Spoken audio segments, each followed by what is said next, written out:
Hello दोस्तों, Bihari sir YouTube channel में आप सभी का एक बार फिर से जोरदार स्वागत है।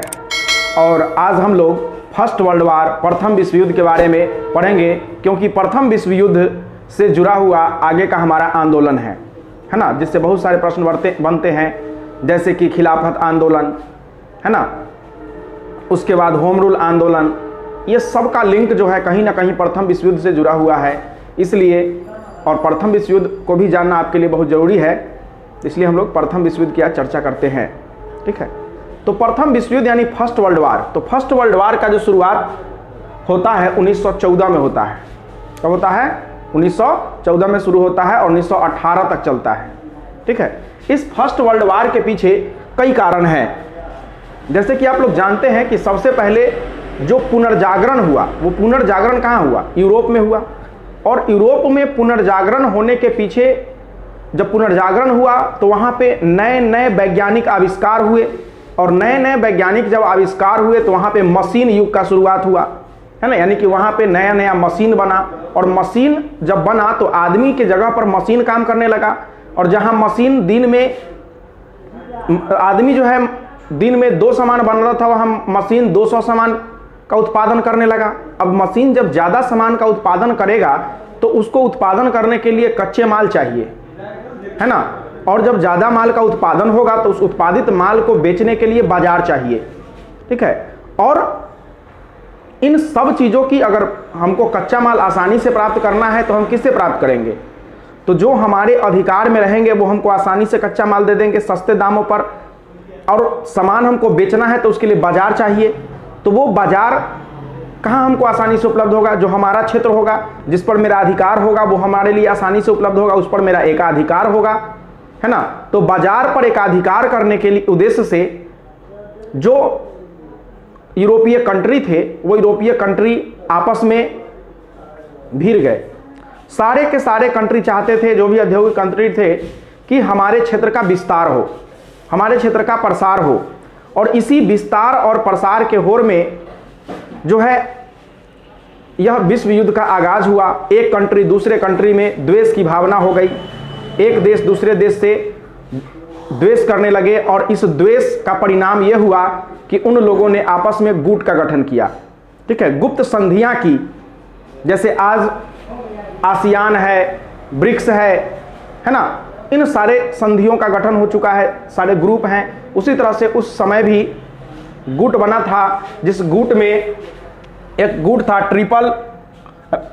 Triple alliance. ठीक है, उस ट्रिपल अलायंस में जर्मनी, ऑस्ट्रिया और हंगरी, ये तीनों कंट्री आपस में मिल करके एक गुप्त संधि किए हुए था, एक समझौता किए हुए था कि अगर हम तीनों में से किसी पर भी कोई दूसरा कंट्री अगर आक्रमण करता है, ठीक है, तो हम तीनों मिल करके लड़ेंगे, हम तीनों मिल करके उसका विरोध करेंगे। तो इसका जो नाम पड़ा ट्रिपल अलायंस, और ट्रिपल अलायंस में जर्मनी, ऑस्ट्रिया और हंगरी, ये तीनों एक साथ थे। जर्मनी, ऑस्ट्रिया और हंगरी, याद रखिएगा, जर्मनी, ऑस्ट्रिया और हंगरी ट्रिपल अलायंस में, है ना। उसके बाद एक और दूसरा गुट बना। इसी के उड़ते उड़ते खबर पहुंची कि भाई सब एक जगह एकजुट हो रहा है, इकट्ठा हो रहा है ना। तो दूसरे देशों ने भी सोचा कि हम लोग को भी एक गुट बनाना चाहिए, है ना। तो उन लोगों ने भी एक गुट बनाया, जिसका नाम रख दिया ट्रिपल राष्ट्रीय मैत्री, ट्रिपल राष्ट्रीय मैत्री। ठीक है, जिसमें ब्रिटेन था, रूस था और फ्रांस था। ब्रिटेन, रूस और फ्रांस था। ये आगे चल करके कहलाया मित्र राष्ट्र, और ये आगे चल करके कहलाया धुरी राष्ट्र, है ना। तो इनको कहा गया धुरी राष्ट्र, धुरी राष्ट्र। ठीक है, और इनको कहा गया मित्र राष्ट्र। क्यों मित्र राष्ट्र कहा गया?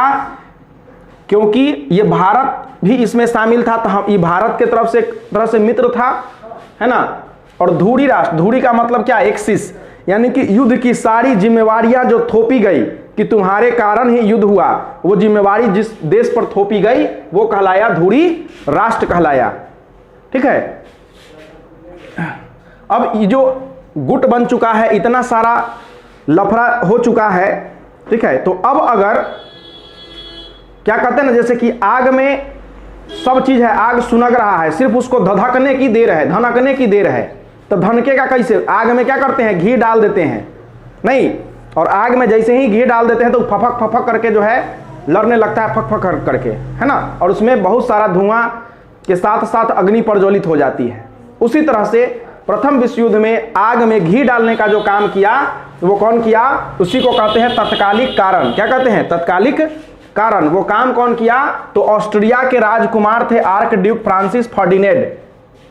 ठीक है, आर्क ड्यूक फ्रांसिस फर्डिनेंड, यहां पे फ्रांसिस हो जाएगा, है ना, उनके नाम में फ्रांसिस लगता है, फ्रांसिस फर्डिनेंड। ठीक है, तो आर्क ड्यूक फ्रांसिस फर्डिनेंड और उनकी पत्नी, उसका नाम था सोफी, वो जो है दोनों घूमने के लिए जाते हैं। ठीक है, बोस्निया की राजधानी सराजेवो में घूमने के लिए जाते हैं, जहां पे वहां के कुछ लोग जो हैं काले कपड़ों में आते हैं और वो जो है उनकी हत्या कर देते हैं, उनको गोलियों से भून देते हैं। ठीक है, अब ये कहीं के राजकुमार हैं, तो कहीं के राजकुमार की अगर हत्या हो गई है तो एक देश पे ये बहुत बड़ा सवाल उठता है। ठीक है, और इसी सवाल को लेकर के ये जो है क्या किया गया कि बोस्निया की राजधानी सराजेवो में जो है सो इसकी क्या कर दी गई, हत्या कर दी गई। तो इसको लेकर के ऑस्ट्रिया ने जो है सर्बिया को दोषी कहा, दोषी करार दिया। समझे, ऑस्ट्रिया जो है सर्बिया को कहा कि हमारा राजकुमार आपके यहां गया था, तो अगर कुछ होता है तो उसके दोषी कौन है? आप हैं, है ना, उनका बचाव आपने क्यों नहीं किया, या पहले से उनके सुरक्षा का इंतजाम आपने क्यों नहीं किया? इन सब का आप जवाब दीजिए। तो वो जवाब देने में जब सक्षम नहीं हो पाए तब उन पर ऑस्ट्रिया ने क्या किया, उनको दोषी करार दिया और उन पर हमला कर दिया। ठीक है, अब हुआ क्या कि आपको पता है कि गुट पहले से ही ऑलरेडी बना हुआ था, है ना। अब इसका परिणाम यह हुआ कि अब जैसे जैसे अब एक दोस्त लड़ाई में जाएगा तो दूसरा दोस्त को भी जाना अनिवार्य है ना, क्योंकि दोस्ती पक्की है। अगर युद्ध में नहीं जाइएगा तो फिर आप क्या हो जाइएगा, विश्व बिरादरी से अलग हो जाइएगा, है ना, विश्व बिरादरी से अलग हो जाइएगा, वो आप होना देना नहीं चाहेंगे, है ना। इसलिए अब पूरा विश्व जो था दो खेमे में बट गया, धूरी राष्ट्र और मित्र राष्ट्र। तो धूरी राष्ट्र में कौन हुआ? ऑस्ट्रिया, जर्मनी और तुर्की। ऑस्ट्रिया, जर्मनी और तुर्की ये धूरी राष्ट्र के तरफ से युद्ध में भाग लिए, और मित्र राष्ट्र के तरफ से जो है इसमें भाग लिए कौन कौन? सर्बिया, ब्रिटेन, फ्रांस, रूस, जापान और अमेरिका, है ना। तो यहां पे ध्यान दीजिएगा कि रूस जो है 1917 में रूस में क्रांति हुआ था जिसका नाम है रूसी क्रांति। ठीक है, और रूसी क्रांति के तहत रूस जो है ये पूरी तरह से स्वतंत्र हो चुका था, है ना, रूस में एक नव निर्माण हो चुका था। तो रूस ने जो है यह डिसाइड किया कि भाई हम लोग क्या करेंगे कि हम लोग प्रथम विश्व युद्ध से अलग हो जाएंगे, और रूस जो है 1917 में प्रथम विश्व युद्ध से अलग हो गया क्योंकि वहां पे क्रांति सफल हो गई थी, है ना। तो रूस अपने आप को संवारने के लिए प्रथम विश्व युद्ध से साइड हो गया। अब एक घटना घट गई क्या कि अमेरिका, है ना, तो जर्मनी में एक पनडुब्बी था जर्मनी का जिसका नाम था यूबोट। जर्मनी के पनडुब्बी का क्या नाम था? यूबोट नाम था। ठीक है, उस यूबोट ने कई जहाजों को पानी में डुबो दिया था। ठीक है, कई दूसरे देशों के जहाजों को पानी में डुबो दिया था जानबूझकर, है ना, युद्ध के नियत से, समझे। और उस समय जर्मनी सबसे बड़ा शक्ति था, और उसके बाद उसके पीछे कारण यह था यूबोट, और सबसे बड़ा ये पनडुब्बी था, समझे। उसमें अमेरिका के एक जहाज था लुसितानिया। ठीक है, उस लुसितानिया जहाज पर अमेरिकी कुछ यात्री थे, तो लुसितानिया जहाज को भी डुबो दिया गया। अब ये बात खसक गया किसको? अमेरिका को खटक गया, है ना। और अमेरिका का जब दिमाग सनकता है तो फिर कोनो के नहीं सुनता है। ठीक है, और अमेरिका क्या है कि हमेशा ध्यान रखिएगा कि अमेरिका सब चीज का श्रेय अमेरिका लेता है। काहे? वो बहुत तेज कंट्री है, समझे कि नहीं, हमेशा दिमाग से चलता है, वो दिल से बिल्कुल नहीं चलता है, वो हमेशा दिमाग से चलता है, समझे, और हर चीज का श्रेय ले लेता है। कैसे? अब देखिए लास्ट में युद्ध में शामिल हो रहा है तो सबसे ज्यादा संसाधन किसके पास अभी बचा हुआ है? ताजा ताजा अपडेट अमेरिका के पास बचा हुआ है। उसके सेना के एनर्जी भी अभी क्या है? तरोताजा है। बाकी सब तो लड़ते लड़ते थक चुका है कि नहीं? तो पगड़ी किसके माथा पर बनाएगा? जो लास्ट में अच्छा प्रदर्शन करता है ना? तो लास्ट में कौन अच्छा प्रदर्शन करेगा? अमेरिका करेगा, स्वाभाविक है कि नहीं? तो अब क्या होता है इसमें, अब 11 नवंबर 1918 को युद्ध की समाप्ति हो जाती है। 11 नवंबर 1918 को क्या हो जाती है? युद्ध की समाप्ति हो जाती है ना? और इसमें जो धुरी राष्ट्र है वो धुरी राष्ट्र हार जाते हैं। और धुरी राष्ट्र जब हार जाता है तो धुरी राष्ट्र के साथ अपमानजनक संधि होता है। एक बात ध्यान रखिएगा कि जो भी जीतता है वो पार्टी हारने वाले पार्टी पर क्या होता है? हावी होता है। और हावी होने के कारण वो क्या करता है? जो हारने वाला कंट्री है उसके साथ अपमानजनक संधि करता है कि नहीं? उसको दबाता है और उसको हर शर्त मानने के लिए क्या करता है? विवश करता है। समझे? तो अब ध्यान दीजिएगा यहां पे कि अब इधर से कौन था? ऑस्ट्रिया था, है कि नहीं? तो ऑस्ट्रिया है और तुर्की है। तो जर्मनी के साथ किया गया वर्साय की संधि। जर्मनी के साथ कहां की संधि किया गया? वर्साय की संधि, ठीक है। और ऑस्ट्रिया के साथ किया गया ऑस्ट्रिया के साथ किया गया सेंट जर्मन की संधि किया गया। किसके साथ? ऑस्ट्रिया के साथ। बच गया तुर्की, है ना? तो तुर्की के साथ किया गया सेब्र की संधि। कहां की संधि किया गया? सेब्र की संधि किया गया, ठीक है।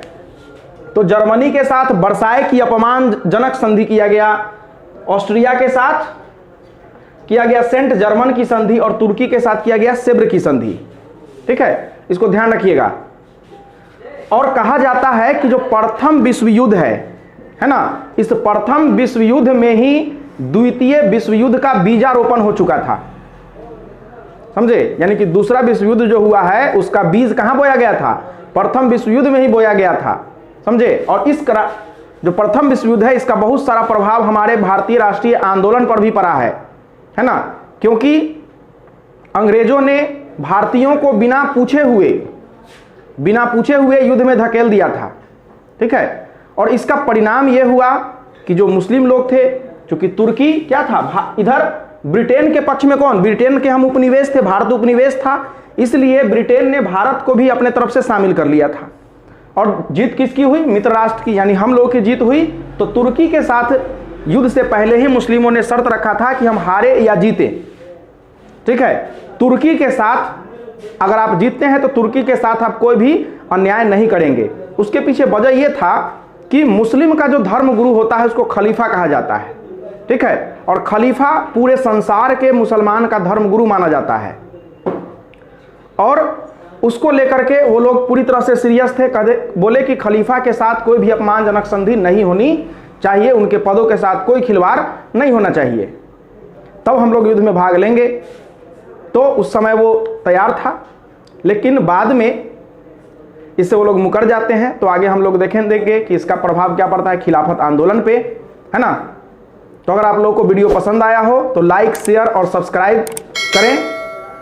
धन्यवाद।